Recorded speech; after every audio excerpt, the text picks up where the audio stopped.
Program. Today I would like to continue with part 2 of the article I began reading 2 weeks ago, which was called The Origin of the Macedonians.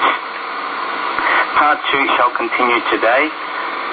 Following the repulse of the Persians, King Alexander I occupied the entire territory between the river Axios and Strymon, with the exception of the coastline.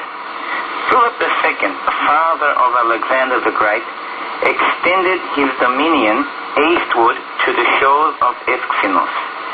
He imposed his political influence even beyond the Balkan Mountains, as far as the Danube River.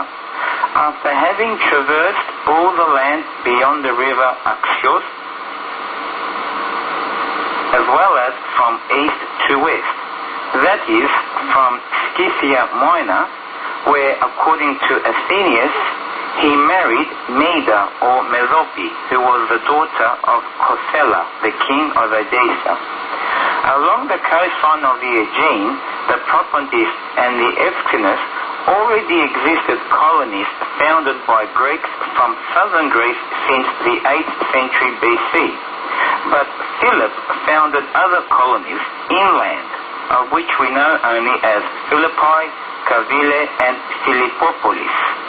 These were the basis for a methodical intercourse with and Hellenization of the Thracians in the interior. But Philip's colonies must have been many more, for Philippopolis alone in the center of Thrace, without any other support, would not have been able to remain Greek in character, together with her suburbs, up to the recent exchanges of populations. In the nearby tombs, jewels of genuine Greek workmanship were discovered, testifying to the presence not merely of transient merchants, but of Greek colonists as well, who penetrated and settled in the interior as an extension of the Greek colonies founded along the coastline in the 8th century BC and afterwards. It was through the presence of such settlers that the taste and pursuit of works of classical Greek art has already been imparted in the 5th century BC, which coincides with the beginning of coinage in the Greek colonies along the coastline. The presence of such abundant works of Greek art in the interior cannot be explained only by the existence of the Greek coastal colonies. Similar colonies also existed along the coast of Vakia, but the interior did not assume a Greek character by the presence of any such Greek works in large numbers. There is, from this point of view, a similarity between northern Thrace and the peninsula of Taurus. This peninsula, dear friends, however, has been almost purely Greek, with Iphigenia in Taurus and Prometheus in Caucasus. All in all, the Greek nation has, at least from the time of Philip, been the master not only of the coastline, but of the interior of Thrace as well. We shall continue with part 3 next week. And to finish off, part 2, why should my child learn modern Greek? Learning a second language assists proficiency in first language learning.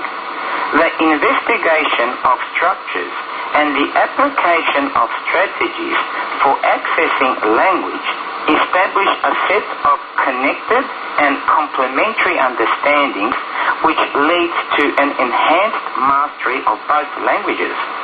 Several studies show that people who are competent in more than one language outscore those who are speakers of only one language on tests of verbal and non-verbal intelligence.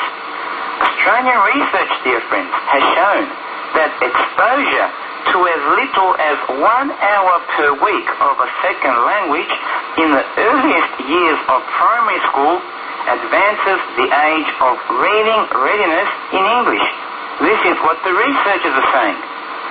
Ellen Bialystock of York University in Canada has found that preschool children who are bilingual are quicker to understand the symbolic function of letters and score twice as high as monolingual children in recognition tests of written characters.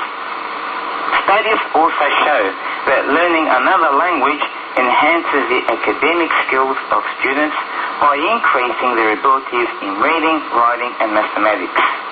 So there are very strong reasons, my dear listeners, as to why children in Australia should study modern Greek. Μέχρι την άλλη εβδομάδα να είστε πάντοτε καλά.